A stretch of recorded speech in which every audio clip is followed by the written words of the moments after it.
ಇದನ್ನು ಕೇಳುವಾಗ ಬಹಳ ಸಂತೋಷವಾಗುತ್ತೇನೆ. ಯಾಕೆ ಪ್ರಜೆಗಳನ್ನು ಹಾಗೆ ನಾನು ಪಾಲಿಸಿಕೊಂಡು ಬಂದಿದ್ದೇನೆ. ಪ್ರಜೆಗಳಿಗೆ ಯಾವುದೇ ರೀತಿಯ ತೊಂದರೆ ಆಗಬಾರದು ಎನ್ನುವುದೇ ನನ್ನ ಹಂಬಲಿಕೆ. ಹಾಗೆಯೇ ಸಾಂಸಾರಿಕವಾಗಿ ಆಲೋಚನೆ ಮಾಡುವುದಾದ್ರೆ ಅಲ್ಲಿಯೂ ನಾನು ನೆಮ್ಮದಿಯನ್ನು ಅನುಭವಿಸಿದ್ದೇನೆ. ಒಬ್ಬಳು ಮಗಳು ಹುಟ್ಟಿದ್ದಾಳೆ, ಸೌದಾಮಿನಿ ಅಂತ ಹೆಸರನ್ನಿಟ್ಟಿದ್ದೇನೆ. ಆದ್ರೆ ಏನ್ ಮಾಡೋಣ, ಪ್ರಾಯ ಪ್ರಬುದ್ಧರಾಗಿದ್ದಾಳೆ, ಅವಳಿಗೆ ಮದುವೆ ಮಾಡಿಸಬೇಕೆನ್ನೋ ಚಿಂತೆ ಒಂದು ಬಿಟ್ರೆ ಮತ್ತೇನಿಲ್ಲ. ಆದ್ರೆ ಇನ್ನೊಂದು ಚಿಂತೆ ಒಂದು ಕಾಡ್ತಾ ಉಂಟಲ್ಲ ಸ್ವಾಮಿ ನನಗೀಗ. ಬಂತಲ್ಲ ವಾರ್ತೆ, ಹೆಚ್ಚು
ಆತ ಅವನ ಇದ್ದಾನಲ್ಲ ಕೇಸರಿ ವರ್ಮ, ಅವನು ದಾಳಿ ಮಾಡ್ತಾನಂತೆ.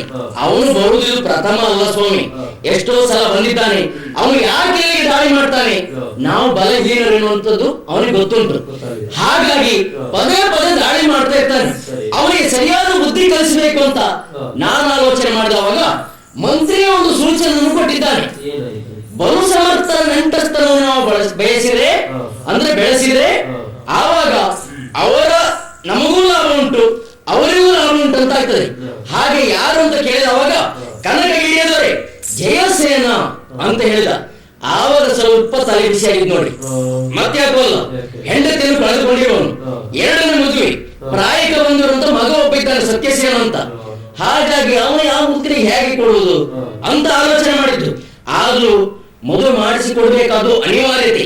ಯಾಕಂತ ಹೇಳಿದ್ರೆ ನನ್ನ ಮಗಳ ಭವಿಷ್ಯತ್ತಿನ ಪ್ರಕರಣಕ್ಕಿಂತಲೂ ನಮ್ಮ ರಾಜ್ಯದ ಉಳಿವಿಗಾಗಿ ನಾವು ಹೋರಾಡಲೇಬೇಕು. ಆದ್ರೂ ಒಂದು ಪ್ರಯತ್ನ ಪಟ್ರೆ ಏನು ನೋಡೋಣ, ಹೋಗಿ ಕೇಳ್ತೇನೆ.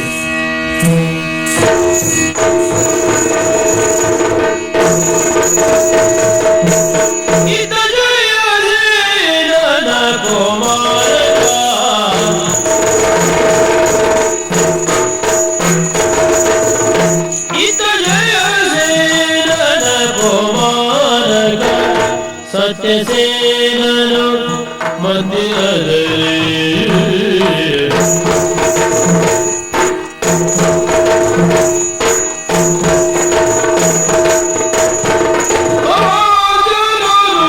ಕುಳಿತಲ್ಲ ಮನದಿರ ಬೆರಳ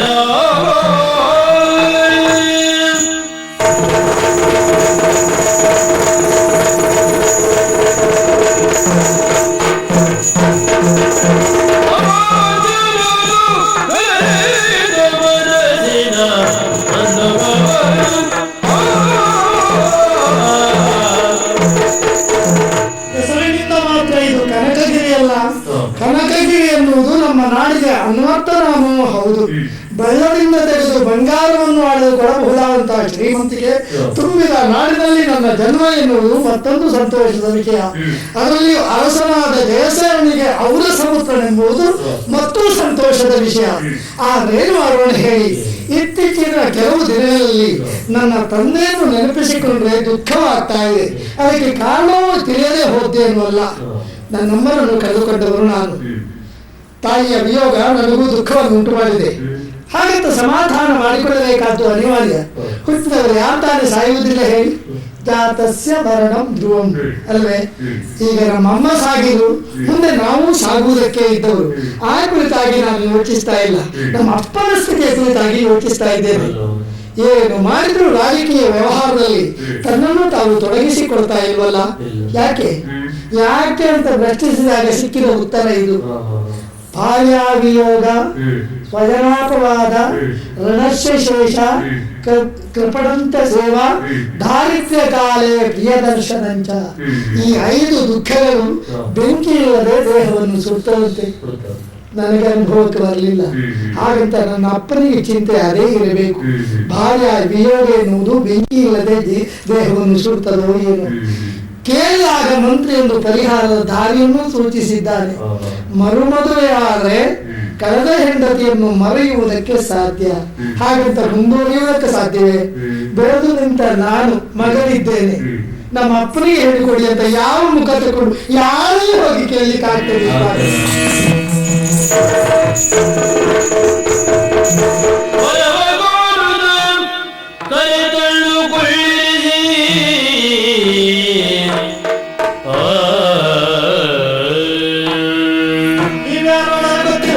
ಹಾಗಂತ ರಾಜ ಮಂತ್ರಸಿನಿಂದ ಕೂಡಿದ ನಿಮ್ಮನ್ನು ದ್ವಾರದಲ್ಲಿ ಬರುತ್ತಿರುವಾಗ ಗಮನಿಸಿದೆ. ಗೃಹಸ್ಥರಕ್ಕೆ ಅನುಸಾರವಾಗಿ ನಾನೇ ಗೆದ್ದು ಕರೆತಂದೆ ನಿಮ್ಮನ್ನು ಉಪಚಾರ ಮಾಡ್ತಾ ಇದ್ದೇನೆ. ಸಂತುಷ್ಟನಾಗಿದ್ದೇನೆ. ಮಾಡಿದ ಉಪಚಾರದಲ್ಲಿ ಲೋಪದೋಷಗಳಿದ್ರೆ ಅದನ್ನು ಹಂಸಕ್ಷೀರ ನ್ಯಾಯದಂತೆ ಸ್ವೀಕರಿಸಿ ಹಿರಿಯರಾದ ನೀವು ನನ್ನನ್ನು ಆಶೀರ್ವದಿಸಬೇಕು. ಜೊತೆಗೆ ತಮ್ಮ ಪರಿಚಯವನ್ನು ತಾವೇ ಹೇಳಬೇಕು. ಸತ್ಯಸೇನ, ನಿನ್ನ ಪರಿಚಯ ನನಗುಂಟು, ನನ್ನ ಪರಿಚಯ ನನಗಿಲ್ಲದೆ ಇರಬಹುದು. ದೇವಗಿರಿಯದವರ ಶಿವದತ್ತ ನಾಮಾಂಕಿತ ನಾನು. ನಮಸ್ಕಾರ. ಅಂದ್ರೆ ನಿನ್ನ ತಂದೆಯ ಆತ್ಮೀಯ ಮಿತ್ರನೂ ಹೌದು. ಹಾಗಾಗಿ ನಿನ್ನ ಪರಿಚಯ ಉಂಟು.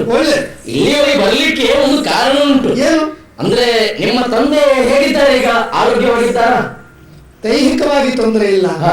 ಮಾನಸಿಕವಾಗಿ ಮಾತ್ರ ಚೇತರಿಸುವುದೇ ಇಲ್ಲ. ಏನಾಗಿದೆ? ಅದಕ್ಕೆ ಕಾರಣ ಹಾ, ನನ್ನಮ್ಮನ ಅಗಲುವಿಕೆ. ಕೇಳಿದ್ದೇನೆ. ಸತಿಯ ವಿಯೋಗದಿಂದ ದುಃಖಿತರಾಗಿದ್ದಾರೆ. ಪರಿಹಾರದ ದಾರಿಯೂ ಉಂಟು, ನಿಮ್ಮಲ್ಲೆಲ್ಲ ಹೇಳುವುದಲ್ಲ. ಪರಿಹಾರದ ದಾರಿ ಮಂತ್ರಿಗಳು ಹೇಳಿದ್ದು ನನಗೆ ಗೊತ್ತಿಲ್ಲ. ಅದು ಏನಂತ ಹೇಳಿ ನಾವು ನಡೆಸಿಕೊಡ್ಬಹುದಲ್ಲ. ಮರು ಮದುವೆ ಮಾಡಿಸಿದ್ರೆ ಹಾ. ನಮ್ಮಪ್ಪ ಮೊದಲಿನಂತೆ ತನ್ನೂ ತಾವು ರಾಜಕೀಯದಲ್ಲಿ ಮತ್ತು ಪ್ರತಿಯೊಂದು ವ್ಯವಹಾರದಲ್ಲಿ ಹಾ. ತೊಡಗಿಸಿಕೊಳ್ಳುವ ಸಾಧ್ಯತೆ ಇದೆ ಅಂತ ಹೇಳಿದ್ರು. ಹೌದೇ? ಹೌದು. ಮತ್ತೆ ಚಿಂತೆ ಮಾಡ್ತಾ ಇದ್ದೀನಿ. ಅಂದ್ರೆ ಮಗು ಪತಿಯಾಗಿಯ ಸೌರಾಮಿನಿಯಲ್ಲೂ ಜಯ ಜಯ. ಪತಿಯಾಗಿಯ ಸೌರಾಮಿನಿಯಲ್ಲೂ ಜಯ ಜಯ. ಇತ್ತ ಬೆಲೆಯನೋ ಜಯ ಸೇನ ಇತ್ತ ಬೆಲೆಯನೋ.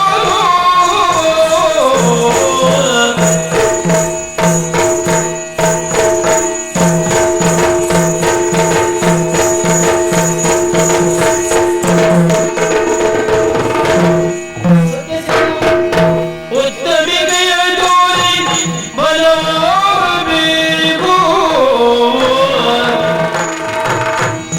ಉತ್ತಮಿಗೆಯ ತೋರಿ ಬಲವಾಗಬೇಕು. ಆಪತ್ತಿನ ಕಾಲವಿದು,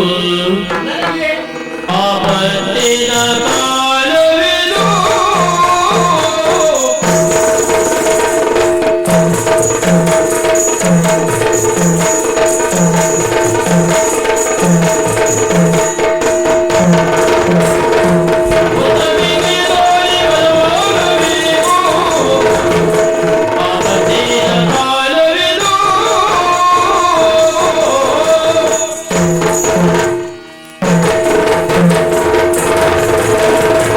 ಸತ್ಯಸೇನ, ನಾನು ಎಲ್ಲ ವಿಷಯ ತಿಳಿದಿದ್ದೇನೆ. ನಿನ್ನ ತಂದೆಗೆ ಬೇರೆ ಯಾವ ಚಿಂತೆಯೂ ಇಲ್ಲ.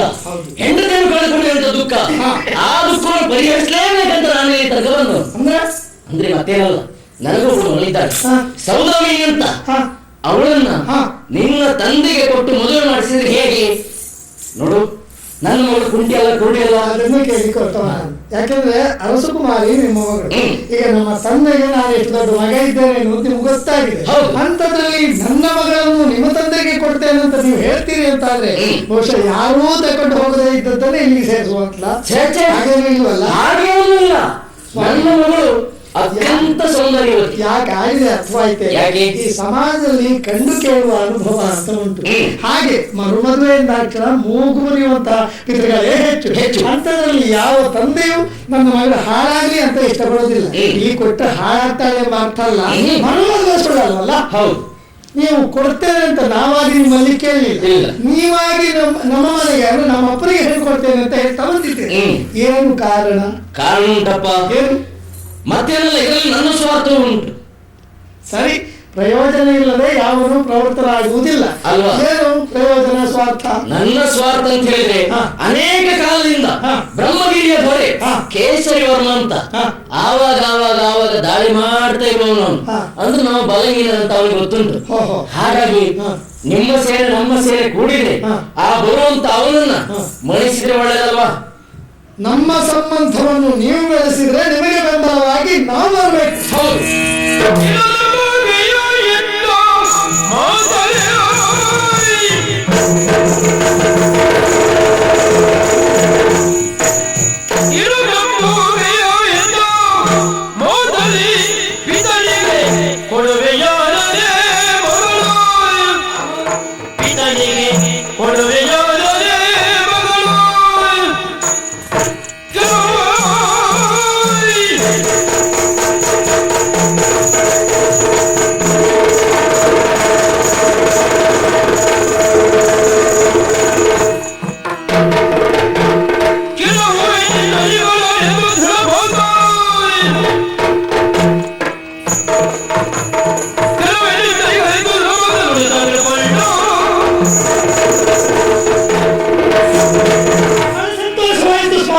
ನನ್ನ ಮನವು ಆನಂದದಿಂದ ಕುಣಿದು ಕುಪ್ಪಳಿಸುವುದಕ್ಕೆ ಆರಂಭಿಸಿತು. ಹೌದೇ? ಯಾಕೆ ಕೇಳಿದ್ರೆ ಯಾಕೆ? ನಮಗೊಳಗಿದ ಈ ಸಮಸ್ಯೆಗೆ ಪರಿಹಾರವೇ ಇಲ್ಲ ಅಂತ ತಲೆ ಕಾಯಿಸಿಕೊಂಡು ಕೂತವರು ನಾವು ಅಂತದ್ರಲ್ಲಿ ಸುಲಭವಾಗಿ ಪರಿಹಾರದ ದಾರಿಯನ್ನು ನೀವು ಕೊಟ್ಟರು, ತೋರಿಸಿಕೊಟ್ರು, ಬಹಳ ಸಂತೋಷವಾಯಿತು. ನಾವು ನಿಮಗೆ ಬೆಂಬಲವಾಗಿ ಬರಬೇಕು, ನಿಮ್ಮಿಂದ ನಮಗೆ ಸಹಾಯ ಆಗಬೇಕು. ಏನು ಸ್ವಾಮಿ, ಒಬ್ಬ ತಂದೆಗೆ ಮಗನಾಗಿ ತಂದೆಯ ಸಂತೋಷಕ್ಕಿಂತ ಹೆಚ್ಚು ನನಗೆ ಏನು ಬೇಕು ಹೇಳಿ? ಅವರು ಪುನಃ ಚೈತನ್ಯ ಸ್ವರೂಪಿಗಳು ಆಗ್ತಾರೆ ಅಂತಾದ್ರೆ ನನಗೆ ಬೇರೆ ಏನು ಬೇಡ. ಆಮೇಲೆ ನೀವು ನನಗಾಗುವುದೇನು? ಅಜ್ಜ ಅಲ್ಲೇ ಅಜ್ಜನಿಗೆ ಒದಗಿದಂತಹ ಆಪತ್ತನ್ನು ಪರಿಹರಿಸಬೇಕಾದ್ದು ಮೊಮ್ಮಗನಾದವರಿಗೆ ಕರ್ತವ್ಯ. ನಾನು ಖಂಡಿತ ಬೆಂಬಲವಾಗಿ ಬರ್ತೇನೆ. ಅದಲ್ಲ, ಈಗ ನನಗೊದಗಿದ ಸೌಭಾಗ್ಯ ಏನು ಅಂತ ಕೇಳಿ ಅಪ್ಪನಿಗೆ ಮದುವೆ ಮಾಡಿಸುವ ಯೋಗ ಪುರಾಣ ಕಾಲದಲ್ಲಿ ನಾವು ಕೇಳಿದ್ದಿತ್ತು. ಆಚಾರ್ಯ ಭೀಷ್ಮ ಅಂತ ಆದದಿದ್ರೆ ಅಪ್ಪನಿಗೆ ಮದುವೆ ಮಾಡಿ ಅಲ್ವೇ ಪ್ರತಿಜ್ಞೆ ಮಾಡಿದ್ದೇನೆ. ಅಂತಹ ಒಂದು ಸೌಭಾಗ್ಯ ಈ ಕಾಲದಲ್ಲಿ ನನಗೆ ಬರ್ತದೆ ಅಂತಾದ್ರೆ ನಾನು ಖಂಡಿತವಾಗಿಯೂ ನಿಮಗೆ ನೆರವಾಗಿ ಬರ್ತೇನೆ. ನಿಮ್ಮ ಆರಿಗಳನ್ನು ಮೊದಲು ನಮ್ಮ ಸಮಸ್ಯೆಯನ್ನು ಪರಿಹಾರ ಮಾಡಿ ತಂದೆಗೆ ತಕ್ಕ ಮಗ ಅಂತ ಹೇಳಿದ್ರೆ ನೀವೇ ಹೌದಲ್ಲ? ಆದಷ್ಟು ಆಮೇಲೆ ನಿಮ್ಮ ಭೂಮಿ ಎಪ್ಪಿದೆ. ಆಯ್ತು ಬಾ.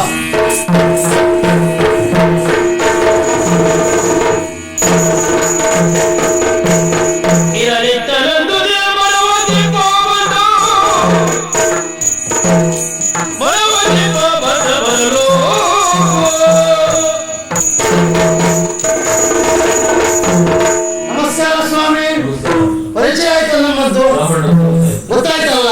ಸಂತೋಷ ನೋಡಿ. ಇತ್ತೀಚೆಗೆ ಕೆಲವರಿಗೆ ಬ್ರಾಹ್ಮಣರಸ್ ಹೇಳಿ ಗೊತ್ತಾಗುವುದಿಲ್ಲ. ಕಾರಣ ಏನು? ನಮ್ಮ ಜಾತಿಯವರು ಹಾಗೆ ಮಾಡಿದ್ದಾರೆ. ಈಗ ಬ್ರಾಹ್ಮಣರಾಗಿರುವುದಿಲ್ಲ ಕೆಲವರು, ಆದ್ರಿಂದ ಗೊತ್ತಾಗುವುದಿಲ್ಲ. ಆ ಮಟ್ಟಿಗೆ ಸಮಾಧಾನ ಉಂಟು. ನಾವು ನಮ್ಮಂತವರು ಅದ್ರ ಒಳ್ಳೆ ಬ್ರಾಹ್ಮಣರು ಬಯಸಬೇಕಾದ್ದೇನು? ಕಾಲ ಕಾಲಕ್ಕೆ ಸರಿಯಾಗಿ ಮಳೆ ಬರಲಿ, ಮಳೆಯಿಂದ ಬೆಳೆಯು ಸಮೃದ್ಧಿ ಆಗಲಿ, ಮತ್ತೆ ರೋಗ ರುಜಿನೆ ಇತ್ಯಾದಿ ಬಾರದೇ ಇರಲಿ. ನಾವು ಹಾಗೆ ತಿಳ್ಕೊಳ್ಳುವವರು, ಹಾಗೆ ಬೇಡಿಕೊಳ್ಳುವವರು ಸರಿ. ಹಾಗಾಗಿ ಅಲ್ವೇ ಕಣ್ಣಿಗೆ ಕಾಣುವಂತ ಬ್ರಾಹ್ಮಣರ ಭೂಲೋಕದಲ್ಲಿ ಯಾರು ದೇವರಿಗೆ ಸಮಾನ ಅಂತ ಹೇಳ್ತಾರೆ. ಆದ್ರೆ ಉಳಿಸ್ಕೊಳ್ಬೇಕಾದ್ದು ಬ್ರಾಹ್ಮಣಗಳಿರುವುದು. ಆ ಮಟ್ಟದಲ್ಲಿ ನನ್ನ ಮದುವೆ ಉಂಟು ನೋಡಿ. ಆದ್ರೆ ನಿಜಕ್ಕಾದ್ರೆ ನಾನು ಬಡ ಬ್ರಾಹ್ಮಣ, ಹಾಗೆ ತಪ್ಪು ಅಂತ. ಯಾಕಂತ ಹೇಳಿದ್ರೆ ಬ್ರಾಹ್ಮಣರು ಅಂತ ಹೇಳಿದ್ರೆ ಬರುವವರೇ, ಬಡ ಬ್ರಾಹ್ಮಣ ಅಂತ ಹೇಳ್ಬೇಕಾದಿಲ್ಲ. ಆದ್ರೆ ಈ ಕಥೆಗಳಲ್ಲಿ ಅವರು ಹಾಗೆ ಮಾಡ್ತಾರೆ. ಒಂದು ಊರಿನಲ್ಲಿ ಒಬ್ಬ ಬಡ ಬ್ರಾಹ್ಮಣ ಇದ್ದನು ಅಲ್ವಾ? ಹೇಳ್ಬೇಕಾದ್ರೆ ಬಡವ ಅಂತ ಹೇಳಿ, ಬ್ರಾಹ್ಮಣರು ಅಂತ ಹೇಳಿ ಬಡವರೇ. ಹಾಗಂತ ಮಾಡುವ ಉದ್ಯೋಗ ಏನು? ಏನೋ ಸ್ವಲ್ಪ ಕಲಿತಿದ್ದೇನೆ, ಅದರಲ್ಲಿ ಪೌರತ್ವವನ್ನು ಮಾಡಿಕೊಂಡು ಈ ಜೀವನ ಸಾಕ್ತಾ ಇದ್ದೇನೆ ನೋಡಿ. ಏನ್ ತೊಂದರೆ ಇಲ್ಲ. ಯಾವುದಕ್ಕೊಂದು ಕಾರ್ಯಕ್ರಮ ಉಂಟು, ಆ ಕಡೆ ಹೋಗ್ಬರ್ತೇನೆ ನೋಡಿ.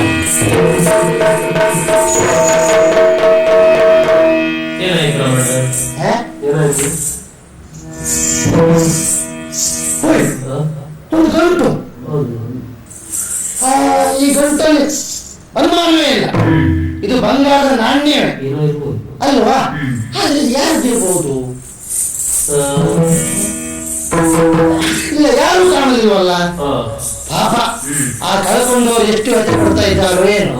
ಹಾಗಂತ ಇಂಥವ್ರಿಗಂತ ನನಗೆ ಗೊತ್ತಿಲ್ಲ ಅಲ್ವಾ? ಆದ್ರೆ ಒಂದು ಕೆಲಸ, ಯಾರಾದ್ರೂ ಸಿಕ್ಕಿದ್ರೆ ಕಳೆದೋದು ಅಂತ ಗೊತ್ತಾದ್ರೆ ಅವರಿಗೆ ಕೊಟ್ಟು ಬಿಡುವ ಏನಂತೇಳಿ. ಆದ್ರೆ ನಮ್ಮ ತಾಯಿ ತಗೊಂಡು ಹೋಗ್ಬೋದು, ಆದ್ರೆ ನಾನಂತವ ಅಲ್ಲ. ಆದ್ರಿಂದ ಯಾರಂತ ನೋಡ್ತೇನೆ.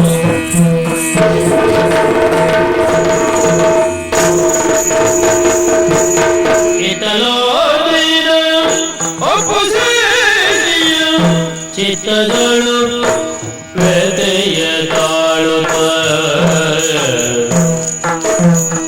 ಕಳೆದ ಹೊಂದಿದ ಪರಿಯಲ್ಲವ ವಿತರಿಸಿದ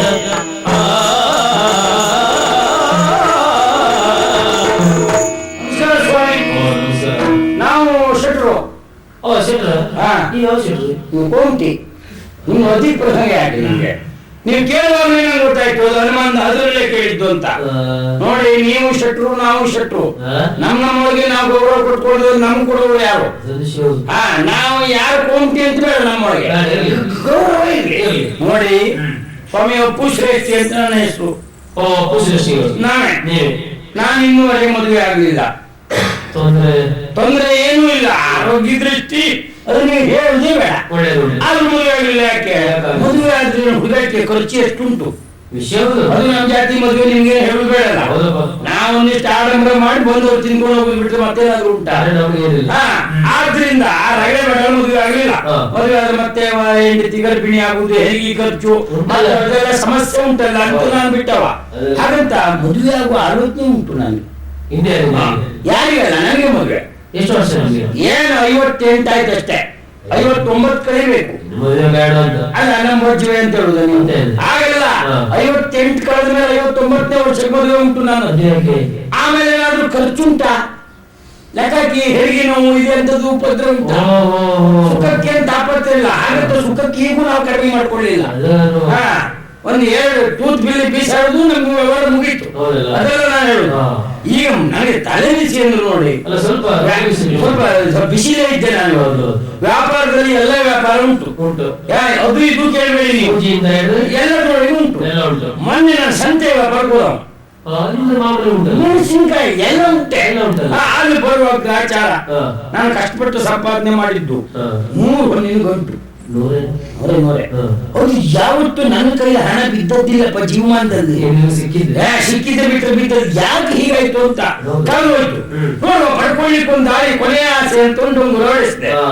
ತಂದು ಕೊಟ್ಟವರಿಗೆ 10 ಹಣ್ಣು ಕೊಡ್ತೇನೆ ಅಂತ ಒಂದು ಓಡಿಸಿದೆ. ಕೊಡಲ್ಪಡುವುದು ಅಂತ ಕೊಡಲ್ಪಡುವುದು ಅಂದ್ರೆ ಒಂದು ಓಡಿಸ್ತೆ. ಅದು ಇಂತಿಷ್ಟು ಅಂತ ಹೇಳಿ ಹೋಗ್ಲಿಲ್ಲ. ಹೊನ್ನಿನ ಗಂಟೆ ಕಳೆದೋಗಿದೆ, ತಂದು ಕೊಟ್ಟವರಿಗೆ ಇಂತಿಷ್ಟು ಹೊನ್ನು ಅಂತ ಹೇಳಿ ಡೊಂಗುರು ಹೊಡಿಸಿದ್ದು. ಹೌದು, ಅದು ಮತ್ತು ತಲೆ ನಿಷೇಧ. ಈಗ ಆ ಡೊಂಗುರದ ಒಂದು 3 ಹಣ್ಣು ಕೊಟ್ಟೆ. ಹೌದು, ಅದು ಹೋಯ್ತು, ಇದು ಹೋಯ್ತು. ನನಗೆ ಆಚಾರ ಅದೇ ತಲೆ ಬಿಸಿ ಬಿಟ್ಟು ಬೇರೆ ಏನ್ ಮಾಡ್ತಾರೆ.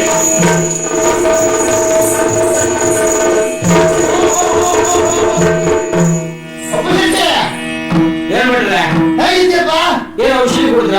ಅಲ್ಲ ಹಾಗೇನಿಲ್ವ, ನಮ್ಮ ತಲೆ ಬಿಸಿ ನಮ್ಗೆ ಬಂದು ಪುಷಟಿ ನೀವು ಸುಮ್ಮನಿರಿ. ನಮ್ಮ ಹಣೆ ಬರ ಹೋಯ್ತು, ನಮ್ದು ಹೇಳಿ ಸುಖ ಇಲ್ಲ. ಅದು ಗೊತ್ತಾಗಿ ನಾನು ಬಂದದ್ದು. ಈಗ ಸಂತಾಪಗೊಳ್ಳುವಿರೇ ಸಂತೋಷವ ತಾಳಿ, ಸಂತಾಪಗೊಳ್ಳುವಿರೇ ಸಂತೋಷವ ತಾಳಿ, ಸಂತೋಷವ ತಾಳಿ.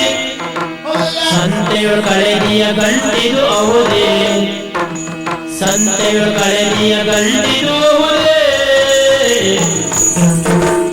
ಸಂತೆಯು ಕಳೆದಿಯ ಗಂಟಿದು ಅವದೇ, ಮುತ್ತ ಜಗದ ಬೇಡಿ.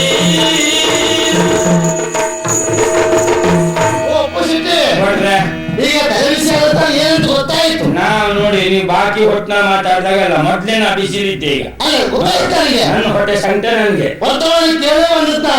ನೀನು ಡೊಂಗ್ರ ಹೊಡಿಸಿದ್ಯಲ್ಲ? ಹೌದು, ಅದೊಂದು ಗ್ರಾಚಾರ ಮೇಲಿಂದ ಹೋಯ್ತು. ಈಗ ಗಂಟು ಕಳೆದು ಹೋಗಿದೆ ಅಂತ. ಹೌದು ಸ್ವಾಮಿ. ಹಾಗಾಗಿ ತಲೆ ಬಿಸಿ ಕೂತ್ಕೊಂಡಿದ್ದ. ಮತ್ತೆಂತ ಮಾಡುದು? ತಲೆ ಬಿಸಿ ಮಾಡುದು ಬೇಡ. ಆಗ್ಬೇಕಿದ್ರೆ ನೀ ಎಷ್ಟು ದಿವಸ ಊಟ ಬಿಡ್ಬೇಕು, ಹೇಗೆ ವಿಚಾರ ಮಾಡ್ತಿದ್ದೆ. ಈಗ ನೀನು ಸಂತೋಷ ಪಡುವುದೇ ನೀನು. ನಾನು ಕಳ್ಕೊಂಡ ಆಗಲ್ವಾ? ಭಟ್ರಿಗೆ ಯಾರು ಬಿದ್ದು ಹೋದ್ರು ನಿಮ್ಗೆ ನೀವು ಹೇಳುದಲ್ವಾ? ನಾನಂತವ ಅಲ್ಲ. ನಮ್ಮ ಸಂತೋಷ ಪಡುವಂತ ಹೇಳಿದ್ರೆ ಯಾಕೆ? ಆ ಗಂಟು ಸಿಕ್ಕು ಅಂತ ಸಂತೋಷ ಆಗದೇ ಇರ್ತಲ್ಲ ಅಲ್ವಾ? ಚಿಕ್ಕದು ಅಂತ ಅಲ್ವಾ? ಆದ್ರೆ ನಮ್ಮ ಹಣೆ ಬರೋದೇ ಇಲ್ಲ. ಯಾರು ಹೇಳಿದ್ದು ಅಂದ್ರೆ ಗಂಟು?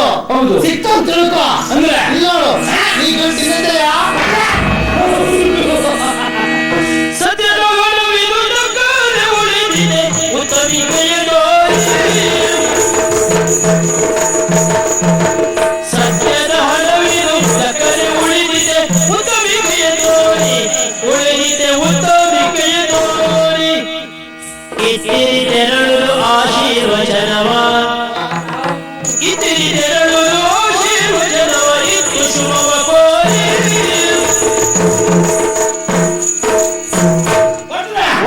ನೋಡಿ, ಗಂಟು ಸಿಕ್ತು. ಹೌದಾ? ಈಗ ಬಟ್ಟೆ ನೋಡಿ ಗೊತ್ತಾಗುದಿಲ್ಲ. ಸಿಕ್ಕಿದ್ದು ಸಂತೆಪೇಟೆಯಲ್ಲೇ. ಅದೇ ನಮ್ದು ಕಳೆದದ್ದು ಅಲ್ಲೇ.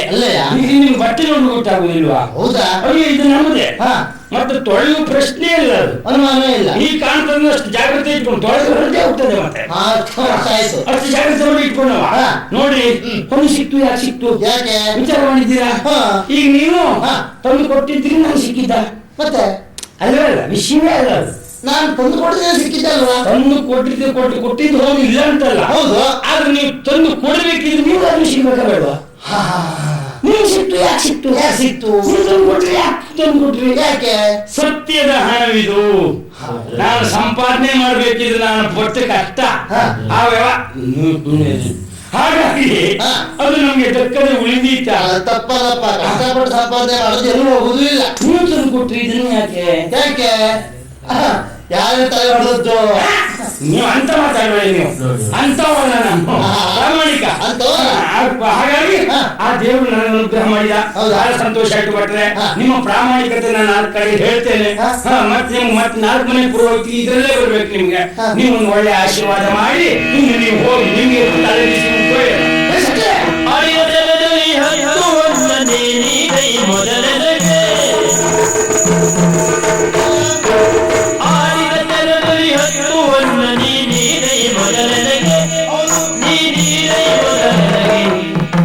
ನೋಡುವಿಯೇನಗೆ ಅನ್ಯತ ಯೋಚನೆ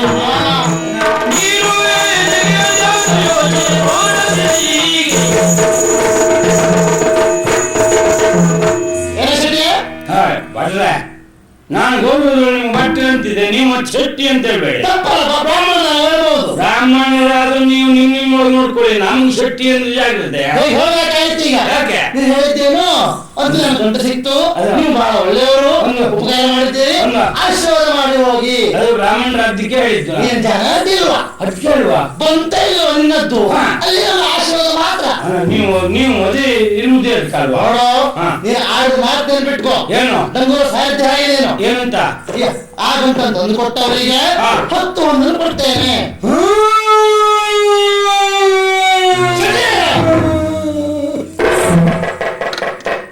ಏನ್ ಆಗಿಲ್ವಾ?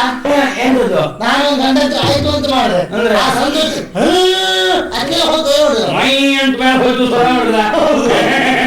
ನನಗೆ ನೀನು ಹೋಗಿತ್ತು ಭಟ್ರೆ, ಹೋಯ್ತಾ? ನೀವು ಹೇಳಿದ್ಕೂಳೆ ಪಕ್ಕ ನೆನಪು ಬಂತು. ಅಲ್ಲಿ ಹೋದ ನೆನಪು ಅಂತ ಅನ್ಕೊಂಡು ಅಷ್ಟು ಹೌದೌದು. ಹಾಗಾಗಿ ನೀವು ಭಟ್ರೆ ನಿಜವಾಗಿ ನಾನು ಮರ್ಯಾದೆ ಉಳಿಸಿದ್ದೇನೆ. ನಾನು ಇವತ್ತಿನವರೆಗೆ ಆಡಿದ ಮಾತು ಉಂಟಲ್ಲ, ತಪ್ಪದವನೇ ಅಲ್ಲ. ತಪ್ಪಬಾರದು, ಮಾತಾಡಿದ್ರೆ ಮುಗೀತೆ. ಹೌದು, ಆದ್ರೆ ಇವತ್ತುಂಟಲ್ಲ ಒಂದು ನೆನಪಿಲ್ಲ ಅಂತ ಆಗ್ತಿತ್ತು. ನೀವ್ ಯಾವತ್ತು ನೆನಪಾಡಿದ್ರು ನೋಡಿ, ಆ ಹಸ್ತಂ ಕೊಡು ಅಂತ ನೀವು ಕೊಡುದಾ? ಬಾಯ್ ಬಿಟ್ಕೊಡಿ, ನಾನಲ್ವಾ ನಾನು ಕೊಡ್ತೆ. ಅದಕ್ಕೆ ಅದು ನನಗೆ ಭಟ್ರೆ ಇಟ್ಕೊಂಡ್ರೆ ಏದೇ ಅವ್ರೆ ನಮ್ಗೆ ಗೊತ್ತಿಲ್ವ ಅದು?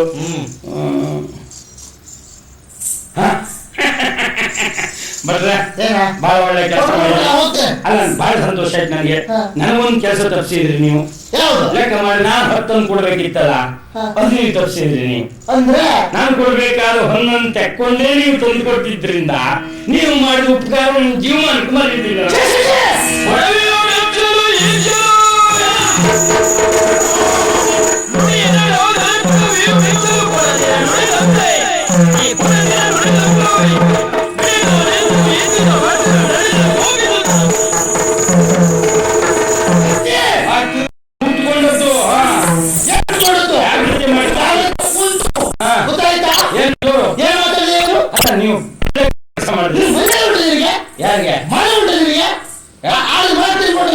ಏನ್ ತಪ್ಪಿದ್ದೇನೆ? ಮಾತಾಡ್ಕೊಂಡಿದ್ದೀರಿ ಯಾವಾಗ? ಹೌದು, ಈಗ ಹೇಳ್ತಾ ಇದ್ದೀಯಾ?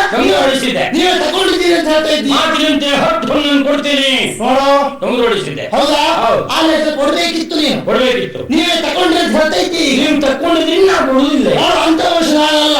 ಆ ಗಂಟೆ ಹೇಗೆ ಸಿಕ್ತು ಹಾಗೆ ತಂದು ನೀನು ಕೊಟ್ಟ ಗಂಟು. ಭಟ್ರೆ ಇದರಲ್ಲಿ ಹೊನ್ನು ಎಷ್ಟುಂಟು ಗೊತ್ತುಂಟ? ಎಷ್ಟುಂಟು? ಈಗ ಎಷ್ಟುಂಟು? 100 ಉಂಟು. ಅಂದ್ರೆ ಇದ್ದದ್ದು 110 ಹೊನ್ನು. 10 ಹೊನ್ನು ನೀವು ತಕ್ಕೊಂಡಿದ್ದೀರಿ ಅಂತ ಬೇಸರ. ನೀವಾಗ ತಕ್ಕೊಂಡ್ರಿ ಅಂತ ನಾನು ಯಾರಿಗೂ ಹೇಳುದಿಲ್ಲ, ನಾನೇ ಕೊಟ್ಟದ್ದು ಅಂತ ನಾನು ಮತ್ತೆ ಹೇಳ್ತೇನೆ. ಸುಮ್ಮನೆ ನೀವು ಇಲ್ಲೇ ಹೋಗಿ ಮಾತಾಡ್ಕೊಂಡು ಬಟ್ ನೀವು ಹಾರುದೆಲ್ಲ ಸರಿಯಲ್ಲ.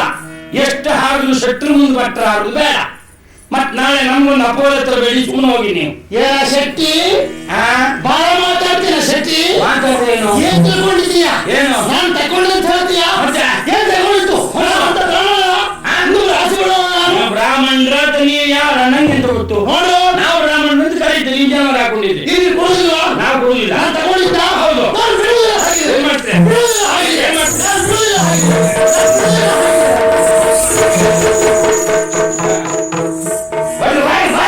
ನೀವು ನಾನು ಬಿಡುವುದಿಲ್ಲ ಹಾಗಿದ್ರೆ. ಬಿಡ್ಬೇಡಿ. ಬಿಡುವುದಿಲ್ಲ ಹಾಗಿದ್ರೆ. ಹೋಗಿ ಹೋಗಿ. ಮತ್ತೆ ಹೋಗಿ.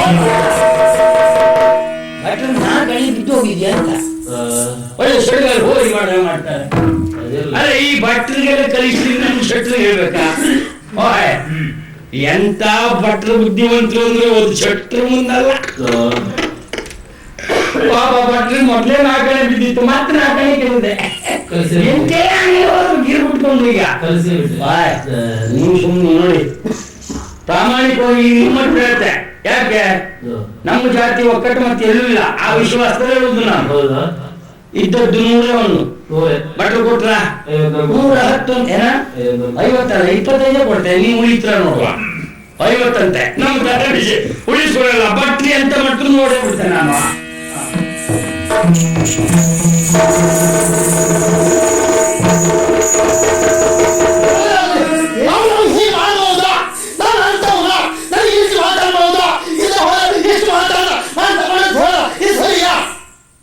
ಯಾರು ನಿಮ್ಗೆ ಏನ್ ಮಾಡಿದ್ರು, ಯಾವುದು ಸರಿ ತಪ್ಪು ಎಂತದ್ದು ವಿಷಯ ಗೊತ್ತಾಗಿಲ್ಲ ಸ್ವಾಮಿ.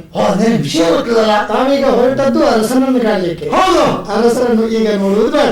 ನಮ್ಮ ರಾಜ್ಯದಲ್ಲಿ ಏನೇ ಸಮಸ್ಯೆಗಳು ಬಂದ್ರು ಪರಿಹಾರವನ್ನು ನಾವು ಸೂಚಿಸ್ತೇವೆ. ನಮ್ಮಿಂದಲೂ ಆಗ್ಲಿಲ್ಲ ಅಂತ ಆದ್ರೆ ಮತ್ತೆ ಅರಸರನ್ನು ನೋಡ್ಬೋದು.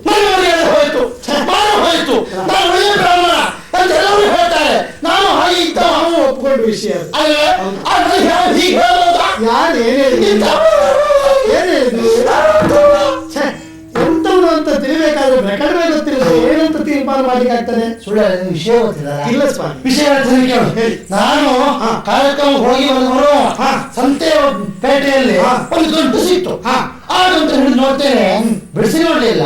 ಅನುಮಾನ ಆಯ್ತು ನನಗೆ, ಹಣದ ಗಂಟೆ ಇರ್ಬೋದು ಅಂತ. ಹಾಗೆ ಮುಂದೆ ಹೋಗುವ ಡೊಂಗುರ ವಾರ್ತೆ ಕೇಳಿದೆ. ಈ ಗಂಟನ್ನು ತಂದು ಕೊಟ್ಟವರಿಗೆ 10 ಒಂದು ಕೊಡ್ತೇವೆ, ಗಂಟೆ ಹೇಳ್ತು ಬೇರೆ ಹೇಳ್ತಲ್ಲ. ಹಾಗ ಶ್ರೇಷ್ಠ ಇದ್ದಾನ ಅಪ್ಪು ಶ್ರೇಷ್ಠ. ಅವನಿಂದ ಗೊತ್ತಾಯ್ತು. ನೇರ ಹೋದೆ, ನನ್ನ ಪ್ರಾಮಾಣಿಕತೆಯಂತೆ ಕೊಟ್ಟೆ. ಸರಿ, ಆಮೇಲೆ ಬ್ರಾಹ್ಮಣರು ಎನ್ನುವುದಕ್ಕೆ ಸಾಕ್ಷಿ ಅಲ್ವಾ? ಗೊತ್ತಿಲ್ಲ ಏನ್ ಮಾಡಿದ್ರು, ಆದ ಮಾತು ಉಳಿಸ್ಕೊಳ್ಳಿಲ್ಲ. ಅಂದ್ರೆ ಕೊಡ್ತೇನೆ ಅಂತ ಹೇಳಿದೆ 10.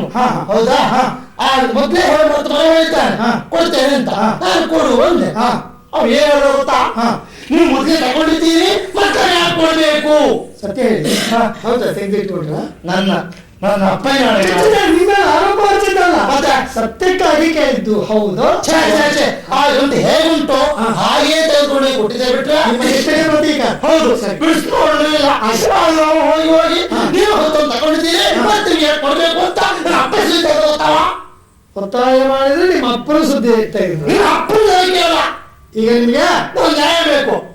ಅದಕ್ಕೆ ಅರಸರನ್ನು ನೋಡಿ ಕೊಟ್ಟು ನಾವು ಕೊಡ್ತೇವೆ. ಹೌದಾ? ಹೌದು.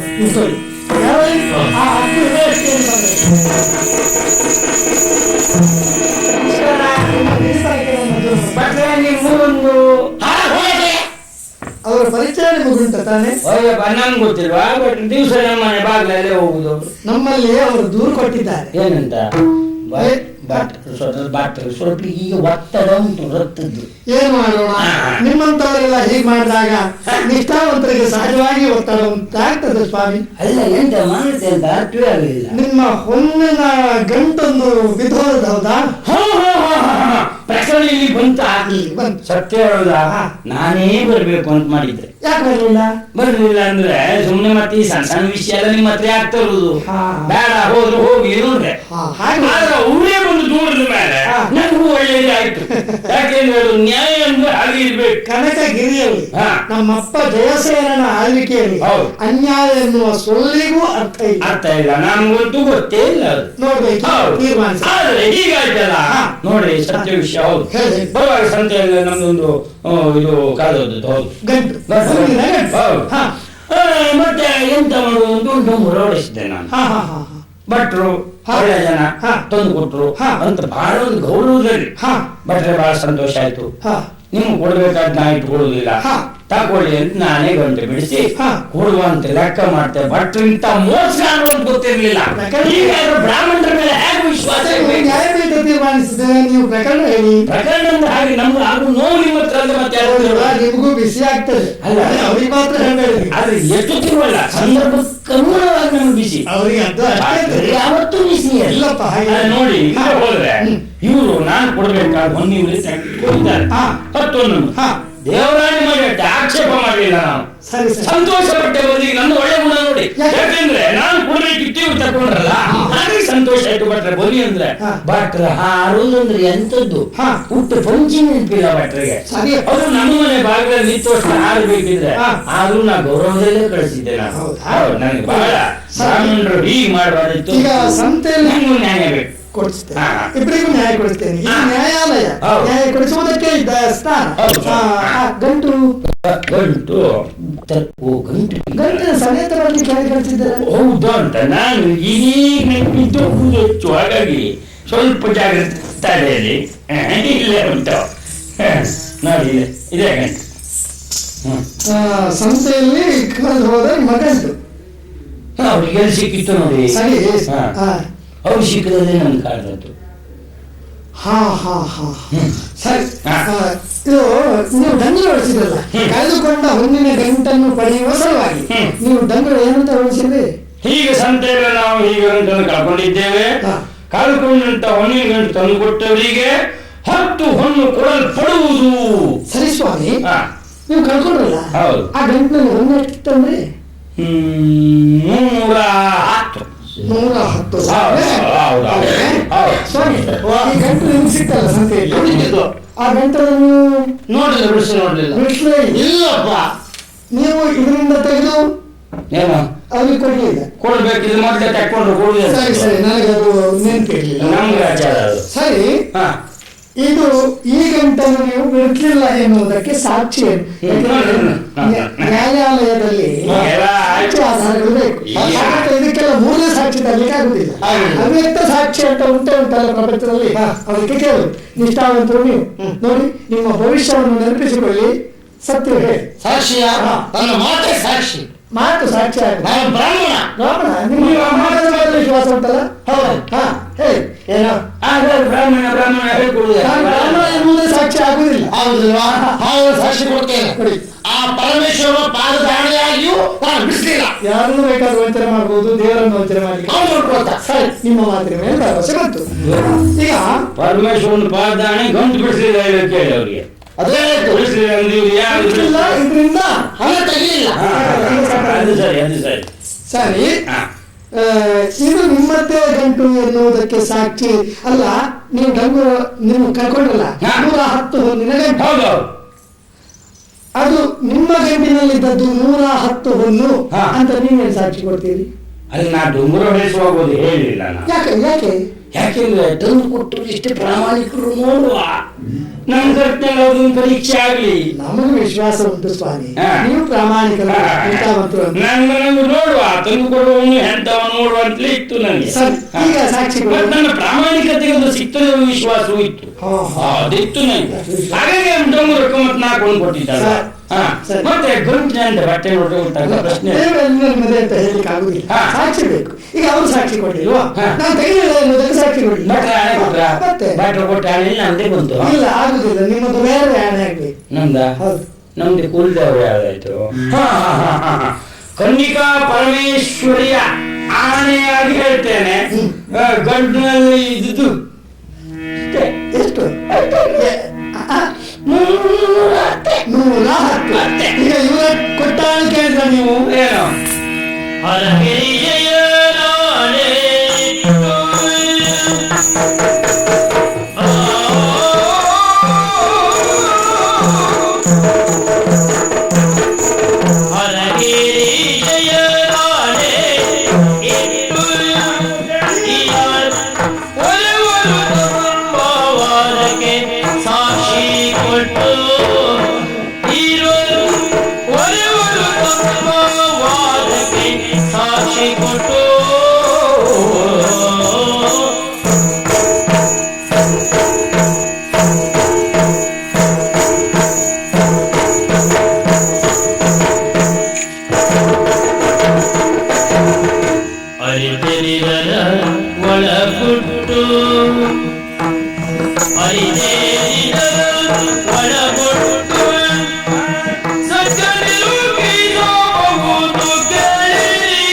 ಅವರ ಮಾತನ್ನು ನಂಬಲೇಬೇಕು.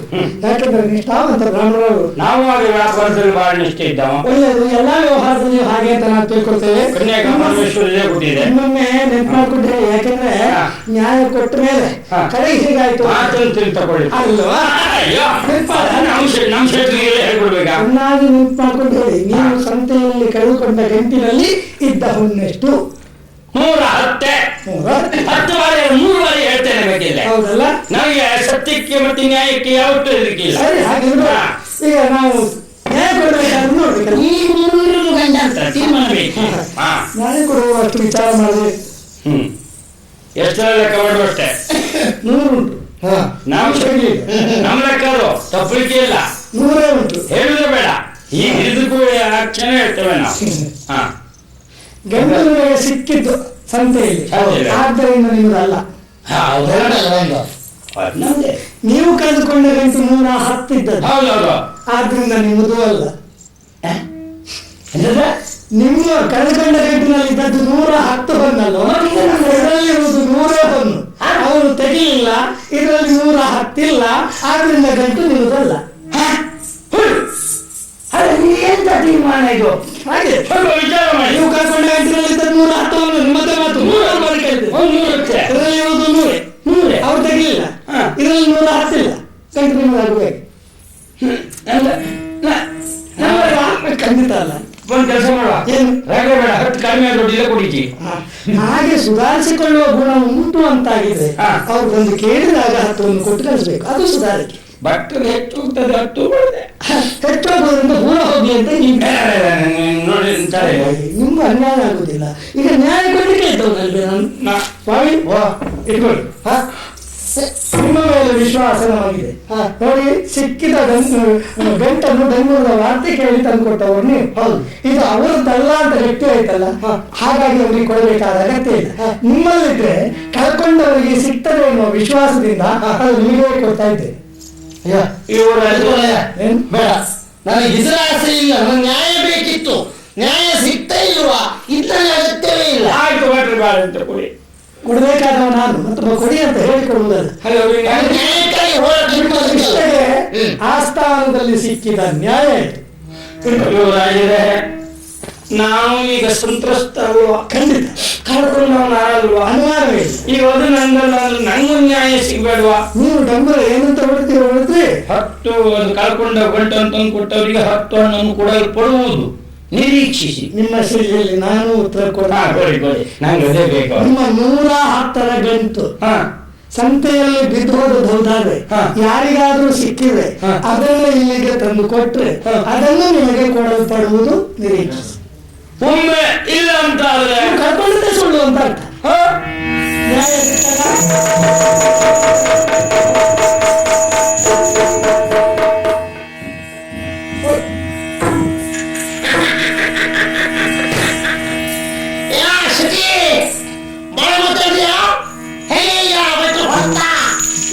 ಗಂಟು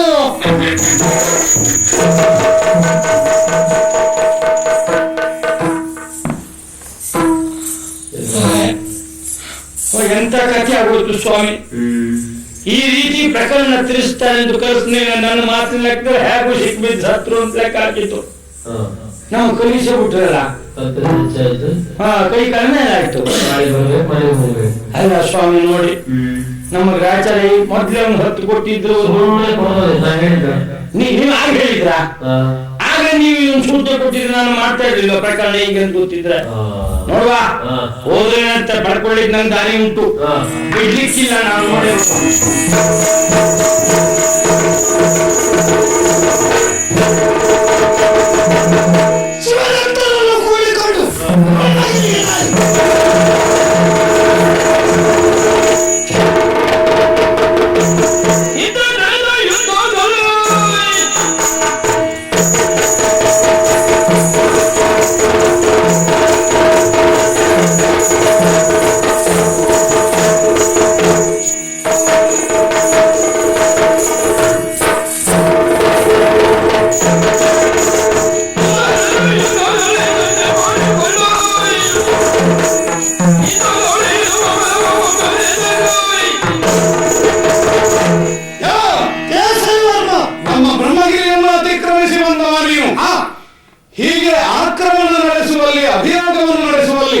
ಪ್ರಬಲವಾದಂತಹ ಒಂದು ಕಾರಣ ಇರಬೇಕು ಎನ್ನುವುದು ಶಾಸ್ತ್ರ ಸಿದ್ಧ. ಸರಿ, ಅದೇ ಹೋದಾಗಿದ್ರೆ ಈ ರೂಪದಲ್ಲಿ ನೀರು ಬರಲಿದ್ದಂತಹ ಸರಿಯಾದ ಕಾರಣ ಏನು ಹೇಳು.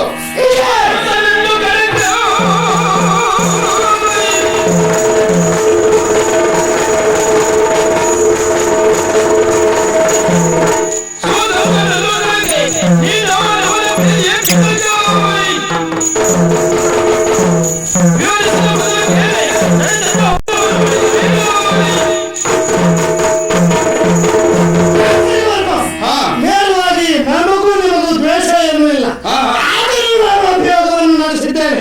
ಅದಕ್ಕೆ ಪ್ರಬಲವಾದ ಕಾರಣ ಇದೆ. ಆಗೊಮ್ಮೆ ಈಗೊಮ್ಮೆ ನೀವು ಆ ಶಿವದತ್ತನ ಮೇಲೆ ಅಭಿಯೋಗವನ್ನು ನಡೆಸುತ್ತಿದ್ದದ್ದು ಹೌದಾ? ಈ ಪ್ರಪಂಚದಲ್ಲಿ ಒಂದು ನ್ಯಾಯ ಉಂಟು, ಅದಕ್ಕೊಂದು ಹೆಸರು ಉಂಟು, ಮತ್ಸ್ಯ ನ್ಯಾಯ ಅಂತ. ದೊಡ್ಡ ಮೀನು ಸಣ್ಣ ಮೀನನ್ನು ಹಿಡಿದು ನುಂಗುವುದು. ಮನುಷ್ಯರಿಗೆ ಹಾಗಿರಬಾರದು. ಭಗವಂತನು ಪ್ರತಿಯನ್ನು ವಿಸ್ತರಿಸಬೇಕು. ಹಾಗೆ ಸೋತ ನೃಪಾಲನ್ನು ಮರ್ಯಾದೆಯಿಂದ ಬದುಕುವುದಕ್ಕೆ ಅವಕಾಶ ಕೊಡಬೇಕು. ಅದನ್ನು ಮಾಡದೆ ಆ ಶಿವದತ್ತನನ್ನು ಆಗೊಮ್ಮೆ ಈಗೊಮ್ಮೆ ಕೆಳಕ್ಕೆ ಅವನನ್ನು ಅಷ್ಟು ಕೊಡು ಇಷ್ಟು ಕೊಡು ಅಂತ ಕೇಳ್ತಾ ಇದ್ದಲ್ಲ. ಈಗ ನಾವು ಅವರ ಭಾಗವಾಗಿ ಬಂದದ್ದು. ಸಂಬಂಧವನ್ನು ಕೇಳ್ತೀಯ? ಈಗ ಶಿವದತ್ತನು ಅನ್ಯನಲ್ಲ, ನನ್ನ ವೆಚ್ಚ. ಅವನ ಮಗಳನ್ನು ನಮ್ಮ ಅಪ್ಪನಿಗೆ ಮದುವೆ ಮಾಡಿಸಿಕೊಂಡವರು ನಾನು. ಅಚ್ಚರಿಗೆ ಒದಗಿದ ತೊಡಕುಗಳನ್ನು ನಿವಾರಿಸಬೇಕಾದ್ದು ಮೊಮ್ಮಗನಾಗಿ ನನಗೆ ಕರ್ತವ್ಯ ಅಂತ ಬಂದಿದ್ದೇನೆ. ತಪ್ಪಾಯಿತು ಅಂತ ಶಿವದತ್ತನಲ್ಲಿ ಕೇಳಿದೆ. ಈಗ ಇದರ ಸ್ಪಷ್ಟವಾದಂತಹ ಚಿತ್ರಣ ಸಿಕ್ಕಿತು ನನಗೆ. ಶಿವದತ್ತನಿಗೆ ಆದಂತಹ ನ್ಯಾಯಕ್ಕೆ ಪ್ರತೀಕಾರ ಮಾಡುವುದಕ್ಕೆ ಅದರಿಂದ ಸಾಧ್ಯ ಇಲ್ಲದೆ ತನ್ನ ಮಗನೊಬ್ಬನಿಗೆ ಕೊಟ್ಟು ಸಂಬಂಧ ಬೆಳೆಸಿ ಆ ಮೂಲಕ ಆದರೂ ಪ್ರತೀಕಾರ ಮಾಡೋಣ ಎನ್ನುವ ಸಿದ್ಧತೆಗೆ ತೊಡಗಿದ್ದಾನೆ. ಅವನ ಮಗಳನ್ನು ಮಲ್ಲೆ ಆಗುವ ಅಪ್ಪನ ಮಗ ನೀನು. ಹಾಗೆ ನೀನು ಇಲ್ಲಿಗೆ ಅತಿಕ್ರಮಿಸಿ ಬಂದಿದ್ದಿ. ಮತ್ಸ್ಯ ನ್ಯಾಯದಲ್ಲಿ ಮತ್ತೊಂದು ಉಂಟು. ನೀರಿನಿಂದ ಮೀನನ್ನು ತೆಗೆದು ಮೇಲಕ್ಕೆ ಹಾಕಿದೆ ಅಂತಾದ್ರೆ ಮತ್ತದು ಬದುಕುವುದಿಲ್ಲ. ಅದಕ್ಕೆ ಸ್ವಸ್ಥಾನ ಅಂದ್ರೆ ನೀರು, ನೀರಿನಲ್ಲೇ ಇರ್ಬೇಕು. ನಿನಗೂ ಸ್ವಸ್ಥಾನ ಅಂದ್ರೆ ನಿನ್ನ ಪುರ. ಅದನ್ನು ಬಿಟ್ಟು ಈ ಬ್ರಹ್ಮಪುರಕ್ಕೆ ಬಂದಿದೆಯಲ್ಲ, ಇದು ನಮ್ಮ ಸ್ಥಾನ ಮಾತ್ರ ಅಲ್ಲ. ಇಲ್ಲಿ ಗೆಲ್ಲುವ ಹಂಬಲವುಳ್ಳವರು ಮಾತ್ರ ಅಲ್ಲ, ಗೆಲ್ಲುವ ಸಾಮರ್ಥ್ಯವುಳ್ಳವರು ನಾವಾದುದರಿಂದಲೇ ಏನ್ ತಿಳ್ಕೊಂಡಿರ? ಕೇಸರಿ ವರ್ಮ ಅಂತ ಹೇಳಿದ್ರೆ ಕೆಳಗಿನ ಕೇಸರಿ ಅನ್ನುವಂತಹ ನೆನಪುಂಟೇನೋ ನಿನಗೆ? ಹೆಸರಿದ್ದಂತೆ ವ್ಯಕ್ತಿ ಇರಬೇಕು ಅಂತ ಉಂಟೇನೋ? ಉಳಿದವರು ಇಲ್ಲದೆ ಇರಬಹುದು, ನಾನಿದ್ದೇನೆ ಅನ್ನೋದನ್ನು ಸಾಧಿಸಿ ತೋರಿಸ್ತೇನೆ. ಅದನ್ನು ನಿರ್ಣಯಿಸುವುದಕ್ಕೆ ಬಂದವನು ನಾನು. ಒಳ್ಳೆದಾಯ್ತು. ಹೆಸರಿನಿಂದ ವ್ಯಕ್ತಿಗಳಿರುವುದಿಲ್ಲ ಎನ್ನುವುದಕ್ಕೆ ಒಂದು ಹಂಚಿಕೊಡ್ತೇನೆ, ಕತೆ ಹೇಳ್ತೇನೆ. ಭೂಮಿಂಜಯ ಅಂತ ಮಹಾಭಾರತ ಕಾಲದಲ್ಲಿ ಒಬ್ಬರ ಕತೆ ಹೆಸರು ಬರ್ತದೆ. ಹೌದಪ್ಪ. ಅದರ ಅರ್ಥ ಏನು? ಭೂಮಿಯಿಂದ ಗೆದ್ದವ ಅಂತ. ಹಾಗಂತ ಉತ್ತರನಿಗೆ ಭೂಮಿಂಜಯ ಅಂತ ಹೆಸರು ಬರ್ತದೆ. ಭೂಮಿಯನ್ನು ಗೆದ್ದವಲ್ಲ, ಹೆಸರು ಬೇರೆ. ನಿನ್ನ ಹೆಸರು ಕೇಸರಿ ವರ್ಮ, ಹಾಗಂತ ಕೇಸರಿ ಆಗುವುದಿಲ್ಲ. ಏನು ಮತ್ಸ್ಯ ನ್ಯಾಯವನ್ನು ಹೇಳಿದ್ರೆ ನಾನು ಮತ್ಸ್ಯ ಅಂತ ತಿಳ್ಕೊಂಡಿದ್ಯಾ? ಖಂಡಿತ ಆಡಲ್ಲ. ನಿನ್ನ ನೆಲದಲ್ಲೇ ಬಂದು ನಿನ್ನನ್ನು ಮಣಿಸುವುದಕ್ಕೆ ಬಂದ ಗಂಡು ಮಗ ನಾನು. ಉತ್ತರ ಕುಮಾರ ಅಲ್ಲ, ಅಲ್ವೇ ಅಲ್ಲ. ಎಷ್ಟು ಅಷ್ಟನ್ನು ಹೌದು.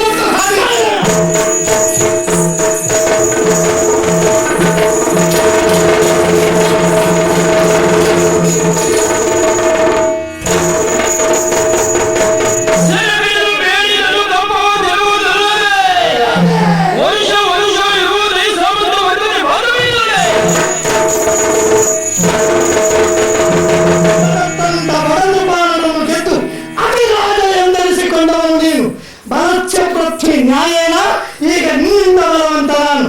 ಅಂದರೆ ಕನಕಪುರಕ್ಕೆ ನೀನು ಅಧೀನ ದೊರೆಯಾಗಿ ವರ್ತಿಸಬೇಕು. ವರ್ಷ ಪ್ರತಿ ನಿನ್ನ ತಲೆಹೊರೆಯಲ್ಲಿ ಕಪ್ಪ ಕಾಣಿಕೆಯನ್ನು ತಂದು ನನ್ನ ತಂದೆ ಕಾಲಿಗೆ ಅರಗಬೇಕು. ತಪ್ಪಿದರೆ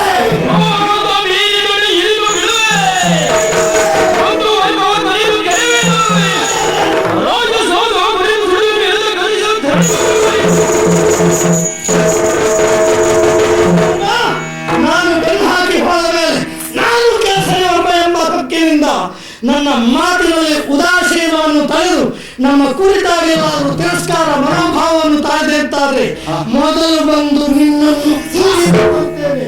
ಆಮೇಲೆ ನಿನ್ನ ಪ್ರಜೆಗಳ ತಲೆಯನ್ನು ಕಡಿದು ತರ್ತೇನೆ. ನಿನ್ನಿ ಬ್ರಹ್ಮಗಿರಿಗೆ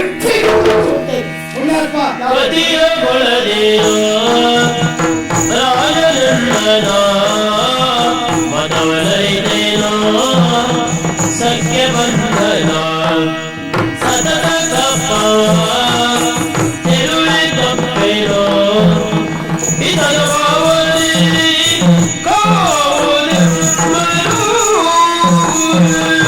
ರಾಜಕುಮಾರ ಕೇಸರಿ ವರ್ಮ, ನೀನು ಎಲ್ಲವನ್ನು ಹೇಳಿಬಿಟ್ರೆ ನನಗೆ ಹೂ ಹಾಕೋದಕ್ಕೂ ಅವಕಾಶ ಹೂ ಹಾಕುದಂತ ಹೂ ಹಾಕುದು. ಅಲ್ಲ, ನನ್ನ ಅಭಿಪ್ರಾಯವನ್ನು ಹೇಳಿಕೊಳ್ಳಿಕ್ಕೆ ಒಂದು ಅವಕಾಶ ಕೊಡಬೇಕೋ ಬೇಡವಾ? ಆಯ್ತು. ಬಲಸ್ಯ ಪೃಥ್ವಿ, ಹಾಗೊಂದು ಮಾತುಂಟು. ಹೌದು ಅಲ್ವೇ? ಬಲವಂತನ ಆಧೀನದಲ್ಲಿ ಭೂಮಿ ಇರುತ್ತದೆ, ಭೂದೇವಿ ಇರುತ್ತಾಳೆ ಅಂತ ಒಂದು ಮಾತು. ಹೌದು. ಈಗ ನನ್ನಿಂದ ನೀನು ಬಲಿಷ್ಠ ಅಂತ ಆಯ್ತು. ನಿನ್ನ ಬಲಶಾಲಿತ್ವವನ್ನು ನಾನು ಒಪ್ಪಿಕೊಳ್ಬೇಕಷ್ಟೇ ಅಲ್ವಾ? ಕಪ್ಪ ಕೊಡಬೇಕು. ಕಪ್ಪ ಚಂಪ್ರತಿ ಅದೊಂದು ಪದ್ಧತಿ. ಈಗ ಕಪ್ಪ ಅಂದ್ರೆ ಏನಪ್ಪ, ಒಂದು ಮರದ ತುಂಡ ನಾಚೆಯಿಂದ ತೆಗೆದು ಈಚೆ ಕೊಟ್ಟ ಹಾಗೆ ಕೊಡುವುದು. ಅದಕ್ಕೊಂದು ವಿಧಿವಿಧಾನಗಳು ಅಂತ ಉಂಟು. ಎಷ್ಟು, ಯಾವಾಗ, ಯಾವ ಪೆಟ್ಟಿಗೆಯಲ್ಲಿ ಏನನ್ನು ತುಂಬುವುದು, ಹೇಗೆ ಕೊಂಡು ಹೋಗಿ ಒಪ್ಪಿಸುವುದು, ಒಂದು ವಿಧಿವಿಧಾನ ಅಂತ ಒಪ್ಪಬೇಕು ಅಲ್ವಾ? ಒತ್ತುವುದು ಮಾತ್ರ ಅಲ್ಲ, ನಿಮ್ಮದಾದಂತಹ ಸೊತ್ತಿಗೆಯನ್ನು ಒಪ್ಪಿದ್ದು ಅದರಲ್ಲಿ ತಿಳಿಬೇಕು ಅಲ್ವಾ? ಆದ್ರಿಂದ ಅದಷ್ಟನ್ನು, ಆ ಅಂಕಿತವನ್ನು ಅಲ್ಲಿ ಸೂಚಿಸಿ ಆ ಮೂಲಕ ಕಪ್ಪವನ್ನು ಒಪ್ಪಿಸಬೇಕು. ಅಡ್ಡಿಲ್ಲ ಹುಡುಗ, ನೀನು ಬಹಳ ಬಲಶಾಲಿ ಇದ್ದಿ. ಹೀಗೆ ನೋಡುವಾಗ ಹೀಗೆ ಇದ್ರು ಬಹಳ ಬಲಶಾಲಿ ಇದ್ದಿ ಅನ್ನೋದು ತಿಳಿಯಿತು. ಕನಕಗಿರಿ ಆಡೋಣ. ಹೌದು, ನನ್ನನ್ನು ಯುದ್ಧದಲ್ಲಿ ಪರಾಜಿತನನ್ನು ಆಗಿಸಿದ್ದಿ. ಆದೀತು. ಕಾಲಕ್ಕೆ ಸರಿಯಾಗಿ ನಾನು ಸೋತುವುದರ ದ್ಯೋತಕವಾಗಿ ನಿನಗೆ ಕಪ್ಪ ಕೊಡುವುದಕ್ಕೆ ಸಿದ್ಧನಿದ್ದೇನೆ, ಬದ್ಧನಿದ್ದೇನೆ. ಹಾಗೆ ಹೂ ಹಾಕಿ ಹೋಗ್ಲಿಕ್ಕಿದ್ದವ ನಾನಲ್ಲ. ನಮ್ಮ ಪ್ರಭುತ್ವವನ್ನು ಒಪ್ಪಿಕೊಂಡಿದ್ದೆ ಎನ್ನುವ ಸಂಕೇತವಾಗಿ ನಾನು ಇದೇ ಯುದ್ಧ ಕಣದಲ್ಲೇ ಇರ್ತೇನೆ. ಈಗಲೇ ಹೋಗಿ ಕಪ್ಪ ಕಾಲಿಕೆ ಹೊರೆಯನ್ನು ಹೊತ್ತು ತರಬೇಕು. ಅಲ್ಲ, ನಾನೊಂದು 4 ದಿನ ಬಿಟ್ಟಾದ್ರೂ ಕಳಿಸುವಂತ ಮತ್ತೆ ಮುಖವಾಡ ತೋರಿಸಿದ್ರೆ ನನಗೆ ಅದಕ್ಕೆ ಇಲ್ಲ. ನೀನ್ ಕತ್ತಿಯನ್ನು ಎತ್ತಬೇಡ. ನನಗೆ ಈಗ ಕತ್ತಿಯನ್ನು ಹೆದರಿಕೆ ಬಹಳ ಹೆಚ್ಚಾಗಿದೆ. ಆಗಬೇಕು. ಆಗ್ಲಿ, ಈಗ ಕಪ್ಪ ಕೊಡ್ಬೇಕಷ್ಟೇ. ಹೌದು, ನಿರೀಕ್ಷೆ ಇರ್ತೇನೆ.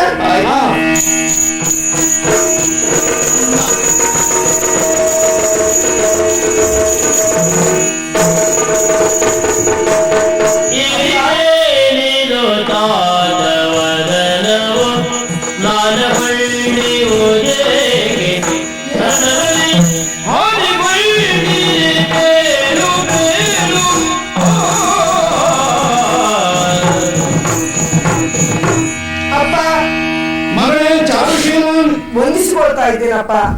ದೇವರು ಒಳ್ಳೇದು ಮಾಡ್ಲಮ್ಮ. ಮನಸ್ಸಿನ ಭಾವನೆಗೆ ಮುಖವೇ ಕನ್ನಡಿ ಎನ್ನುವುದಾಗಿ ನಿಮ್ಮಂತ ಹಿರಿಯರೇ ನನಗೆ ಹೇಳ್ಕೊಟ್ಟದಲ್ಲಪ್ಪ. ಅದು ನನಗೆ ನನ್ನ ಹಿರಿಯರು ಹೇಳಿದ್ದು. ಹೌದಲ್ಲ? ಅದನ್ನು ನೆನಪಿಟ್ಟುಕೊಂಡು ನನ್ನ ಕಿರಿಯರಿಗೆ ನಾನು ಹೇಳಿದ್ದೇನೆ. ಸಂತೋಷ ಆಗ್ಲಿ, ದುಃಖ ಆಗ್ಲಿ, ಆವೇಶ ಆಗ್ಲಿ, ಇದು ಮುಖದಲ್ಲಿ ಪ್ರಕಟವಾಗ್ತದಂತೆ. ಹೌದು. ನಿಮ್ಮನ್ನು ನೋಡಿದಾಗ ನನಗೆ ಏನು ಅನ್ನಿಸ್ತು, ಬಹಳಷ್ಟು ದುಃಖದಲ್ಲಿದ್ದೀರಿ ಎನ್ನುವುದಾಗಿ ತಿಳಿಯಿತು. ಯುದ್ಧ ಕ್ಷೇತ್ರಕ್ಕೆ ಹೋದಂತ ನೀವು ಅಲ್ಲಿ ಏನಾಯ್ತಪ್ಪ ನಿಮಗೆ? ಯಾಕೆ ನನ್ನಲ್ಲಿ